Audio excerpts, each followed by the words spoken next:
I'm Peter Lavelle. The real and imagined migrant crisis engulfing Europe. What accounts for the EU's near indifference to the plight of refugees clamoring to enter European countries? Could it be that these people are from countries NATO members have attacked, turned into failed states, or havens for terrorists? These refugees never wanted to leave home in the first place.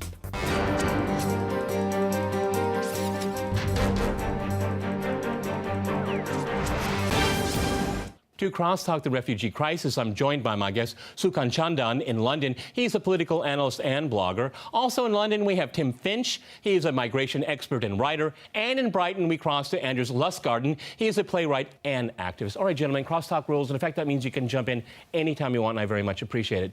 Sukan, in London, if I can go to you first, in looking at a lot of the reports, media reports, Western media, and then even looking at some official reports, looking at the United Nations, some of the things coming out of the European Union.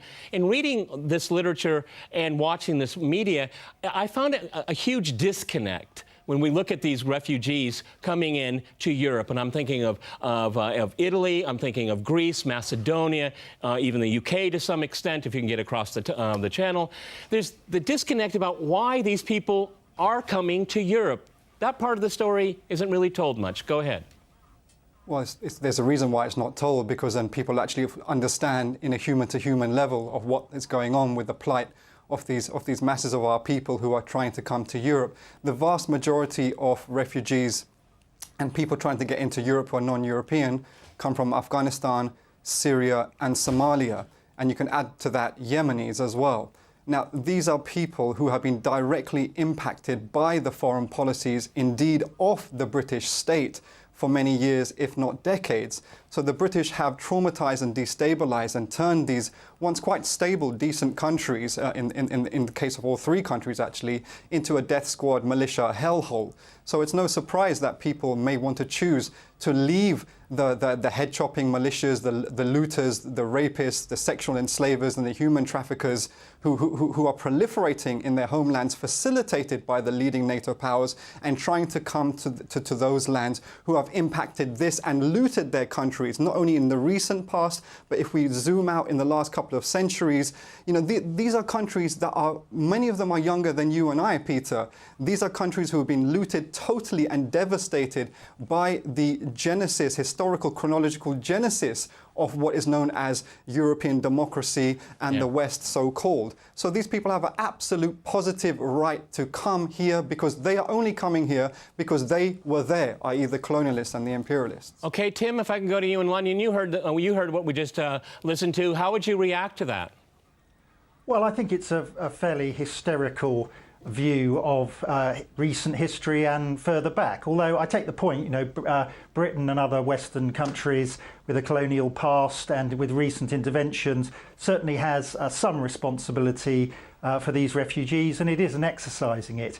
But I think the description that it's all down to the colonial past or recent interventions isn't quite right, and I think it is fair enough for Europe both to want to protect its borders to a certain extent, and certainly to try and manage the control of refugees as it does with other migrants. Tim, every country has the right to control its borders. I think all of us would agree on that point here. But it's quite interesting, and we heard from our first guest here the type of people where they're from. I mean, you don't see a strong connection between Western military wars of choice and refugee status. You don't see a strong connection between the two?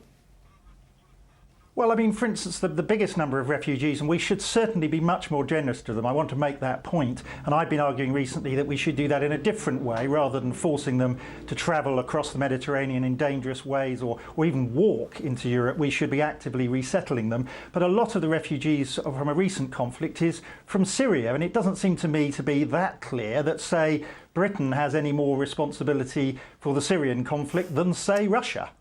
Okay, well, Anders, I'll go to you. I mean, Russia didn't start the conflict in Syria. It's respecting the legitimate government, as the United Nations did before all this started here. I know people like to throw Russia under the bus when it comes to Syria, but Russia is not arming these militias that are beheading people, et cetera, et cetera. So I think we have to look at international law, and again, another policy of forced regime change that one country, Russia, decided it would not allow the West to do. Now, we can discuss Syria Syria all we want on this program, but I'd like to stay with the refugees. Anders, would you like to respond to anything we've said so far? Go ahead.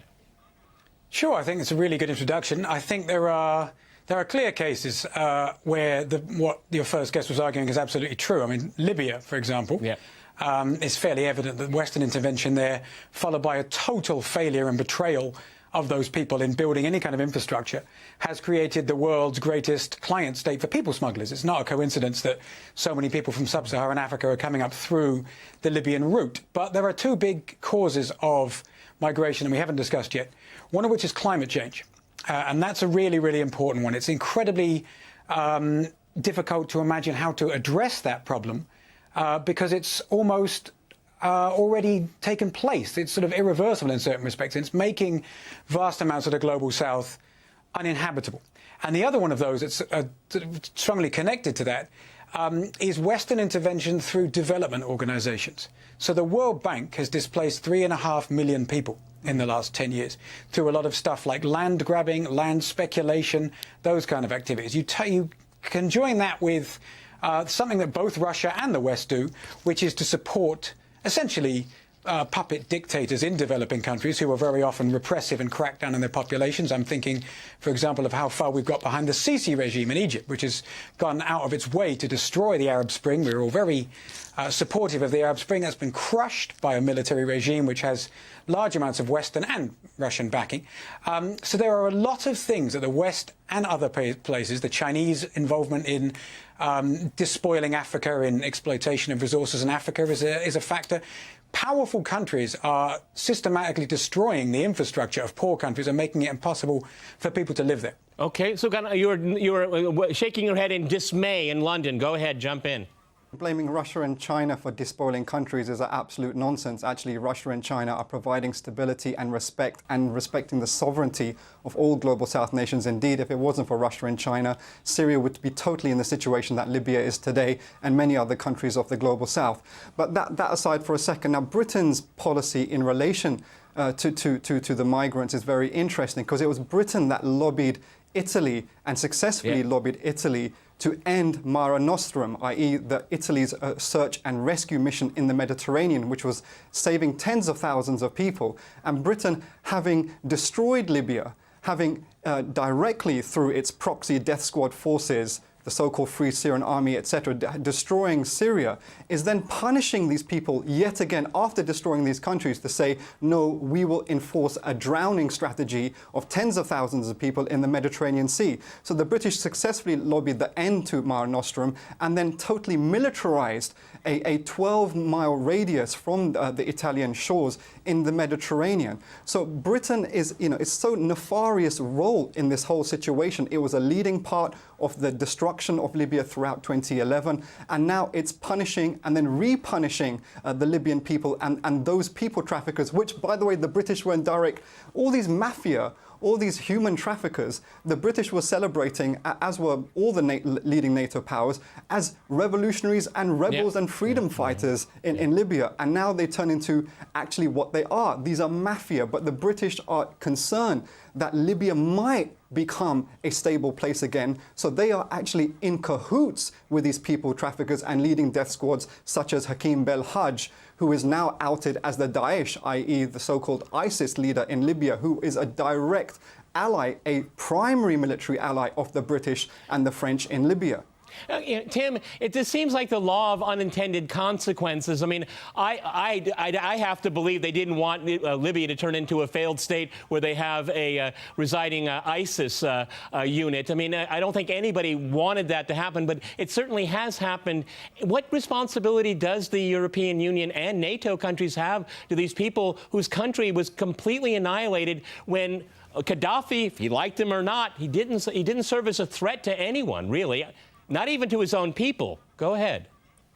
Well, I wouldn't accept that last bit, and the previous speaker, I don't quite know what planet he's occupying, but there's certainly, and I'm not here to defend the British government or Western governments, but I'm quite critical of them when it comes to their response to the refugee crisis. But and on Mare Nostrum, I think the British government's record on that was really pretty disgraceful. But we need to. Hold on. You called me hysterical. You called me hysterical, and you say you don't know what planet I am. Could you qualify that, please?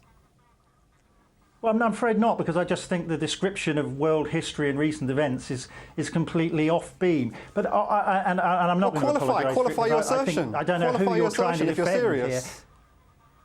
No, I'm perfectly serious about it. I don't think you can just whitewash what China and Russia has done around the world and put all the blame on the West. But can we move on to the moving back to the refugee Make some substantial crisis? points. I do think there needs to be a proper response to this, but I think it is difficult when you have hundreds of thousands of people moving in a disorderly way and in a regular way through borders. And that's why I think that the response of the European Union should be one of managed and orderly refugee protection. Okay, Andrews, you're nodding your head here. I mean, obviously we want this to be orderly, but I mean, why did we get in this situation in the first place? And I think that's what Sukan in London is trying to say, is that, you know, this could have been avoided. Go ahead, Andrews. Go ahead. Yeah, I think, I think Sukan, I agree with Sukan if he doesn't agree with me, but I think it's, my PhD is actually in Chinese studies, and the degree to which the Chinese are complicit with dubious regimes is not so different from the degree to which the West is complicit. I don't think we should let people off because we like and should be criticising the West. But to be accurate about why I think we have a problem with what Kim's proposing, which I completely agree with, is that we have a problem with migrants, if you like, in the West. The problem is with a very different kind of migrant than we normally like to demonise. It's with the Russian plutocrat, it's with the American hedge fund psycho, and it's with the Saudi oil kleptocrat. And those people, in tandem with their very, very dubious and unpleasant British lackeys, are making use of the system that we have implemented here to distract from their various forms of kleptocracy, money laundering and bullying by demonising migrants. Okay, all right. We need to get back on the migrants. I'm going to jump in here, gentlemen. We're going to go to a short break, and after that short break, we'll continue our discussion on the refugee crisis facing Europe.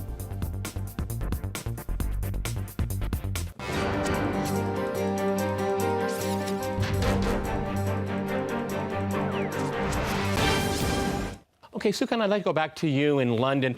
Tim on this program twice, if I'm not mistaken, has already lamented that the European Union doesn't have a coherent refugee policy. Why is that? Why isn't there a coherent policy in dealing with this? Because for domestic politics, depending on what country you're in, this is a burning issue, okay? And it's a humanitarian crisis. It's only getting worse. And I'd like to point out to our viewers here, there's more refugees, displaced refugees in Syria as a result of that conflict that haven't come yet. They're still in Syria and in Lebanon. So this could be just the very beginning of something. Sukan, in London, why isn't there a policy? Go ahead.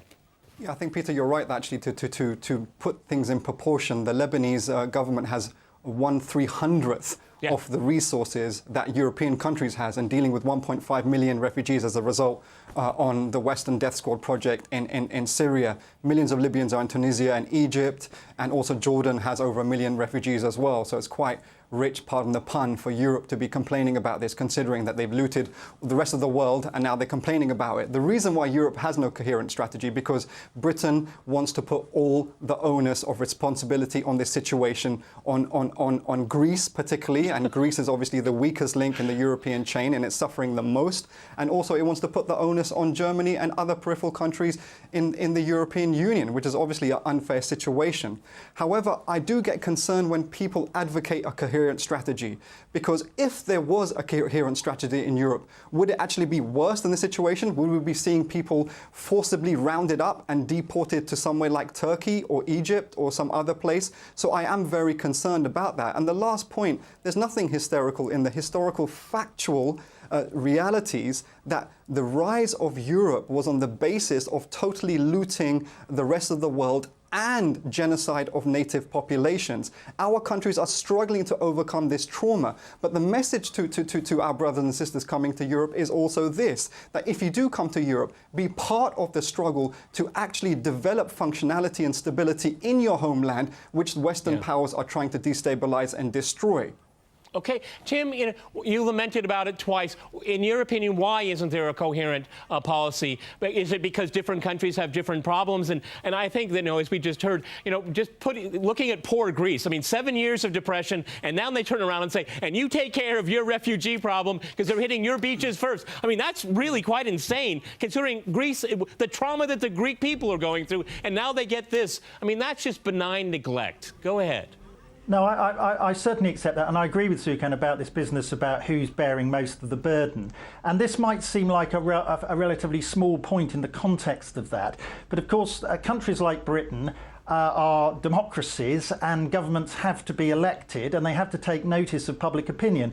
Public opinion here is quite hostile or sceptical to what is quite high migration numbers now. And so it's important, when trying to advocate, as I am, for Britain to do much more in a humanitarian way to fulfil its obligations to refugee protection, that it does it in a way which is politically viable. And I think the problem with the current system is you require someone who's a would-be refugee to get to Europe in order to make a claim for asylum. And that's all right for the ones who do, perhaps, but an awful lot don't. And so the plan I'm suggesting is that rather than that happening, what we should do is we should use a currently existing scheme called refugee resettlement, which is administered by the UNHCR, which would mean that people go, as they generally do these days as refugees, first to camps. That's where their asylum claim is assessed, and then there should be much, much more refugee resettlement by Europe. At the moment, it's less than 8,000 places a year. That's a pitiful number,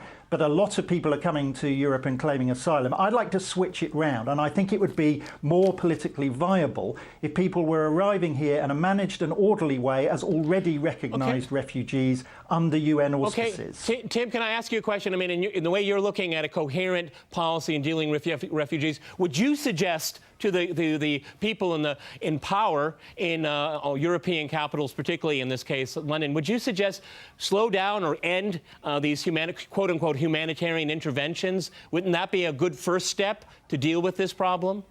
I'm not sure if I completely understand the question, but I certainly wouldn't suggest that we shouldn't carry on with search and rescue in the Mediterranean. No. My question is stop illegal wars in the greater Middle East. Bombing people and calling it health. That's what I'm saying. That's what I'm saying. No, I do agree with that. I mean, if you're saying that, do I think that interventions by that the UK has been part of have been successful? Clearly not. My only point, and I don't want to go back to this too much, but with previous speakers, is I don't think all of the blame for some of the chaos in the world should be heaped on Western shoulders. It can be spread around a bit. Okay, well, I have a really hard time grasping that. I'm sorry, Tim. If I can go to Anders, I mean, you know, the destruction of Libya was a NATO operation, all right? I don't see that you have to apportion blame. The blame is right staring us all in the face right now. NATO destroyed Libya, destroyed it. One of the most developed economies in Africa is now... That's absolutely true. Okay, go ahead, Anders. I mean, if you want to take it from there, go ahead.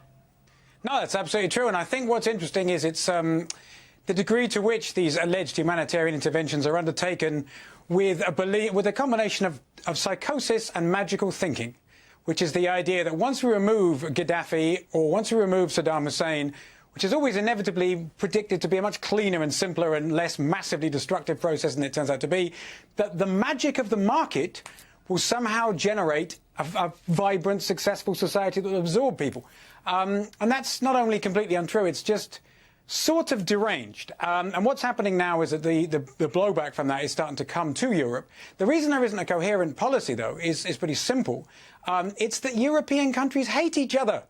And not we, as normal people, we don't, but the leaderships do. What the migrant issue is showing you is the absolute weakness and corruption of the European Union, which should have been a wonderful entity that was formed after the Second World War in order to give us this greater sense of solidarity and connectivity, and has turned into this disgusting vehicle for neoliberal bullying of small countries. If you see what the EU, and particularly Germany, will do to Greece, why do you think we would be any less destructive and unpleasant towards people from outside the EU? The degree to which European countries are falling apart over the refusal to allocate any form of quotas, even a tiny number of quotas which were proposed. You know, the Hungarians are building a wall.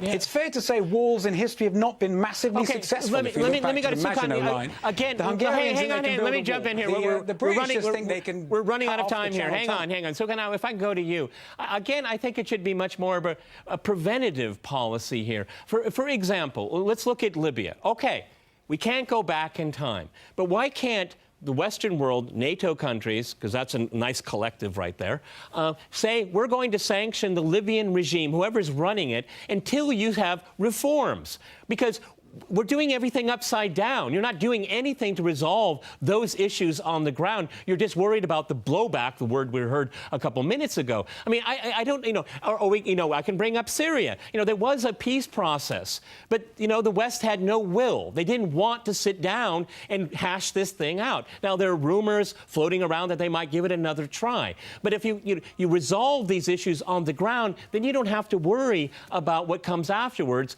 Refugee crisis. Go ahead. Well, Muammar Gaddafi in February 2011 said if NATO wants to destroy Libya, you'll be facing exactly what we've been seeing ever since. And this is out of design. And actually, I know, Peter, you and I perhaps disagree to some extent, but you yourself said it. You said wars of choice. You said that the West have decided not to engage in a peace process in Syria. So the British and the French and the United States, they know very well who their allies are. They know who they're working with, and they know what they're capable of. And also in terms of the quote-unquote the magic of the market, i.e. Western capitalism, when has it ever but brought it's only brought trauma and genocide and devastation to the non-European people of the world. Yes, it's financed the welfare state and the spirit of 45 that English socialists are so keen on, while it was conducting genocide in Kenya and Malaya and Aden and other places. So they want this situation. They need Libya is the Afghanistan, is the modern Afghanistan. It's the base for mafia. It's the base for proliferation of terrorism, human traffickers and death squads, etc. It's an absolute fundamental part. And also remember the British policy in relation to Tunisia. The British have sabotaged the Tunisian economy by absolutely destroying the tourist economy and ending the chartered flights, etc., to Tunisia, because they also want to turn Algeria into what they've turned to Libya. Algeria is the big prize for them. So it's directly as a result of Western foreign policy that is creating that our people rightly want to come and escape from the madness. I mean, imagine European people, Western European people, were going through what Libyans and Syrians and Somalis and Afghan people have gone. Well, They'll be out of their mind. I'm sure the reaction will be very different. Tim, if I can go to you, you said that there should be more done for refugees and migrants, okay? Just today, as we sit down to record this program, the U.S. government said it will accommodate 5,000 to 8,000 Syrian refugees in 2016. Do you think that's really very generous on the part of the United States, considering its involvement in the attempt to overthrow the Syrian government? Just up to 8,000. Is that generous? No, I don't think it's generous at all, and Britain is even worse. In fact, the number of Syrian refugees that we've resettled in the UK is 216. A pathetic record. I mean, more have arrived as asylum seekers. But, I just need to put a bit of balance in here. I know this is Russian television and all that, but the history of Stalinism, Marxist-Leninism, Maoism around the world is not a great record either. And if it comes to what's happening in Syria, propping up the regime in Syria is part of the problem as well. That's what we call. So Russia has a responsibility too. That's what I call whataboutism. And what you're doing right now, Tim, is using a Soviet practice. You're using a Soviet practice. It's called whataboutism. Gentlemen, we've had a fascinating discussion. Okay, many thanks to my guests in London and in Brighton, and thanks to our viewers for watching us here at RT. See you next time. And remember, CrossTalk rules.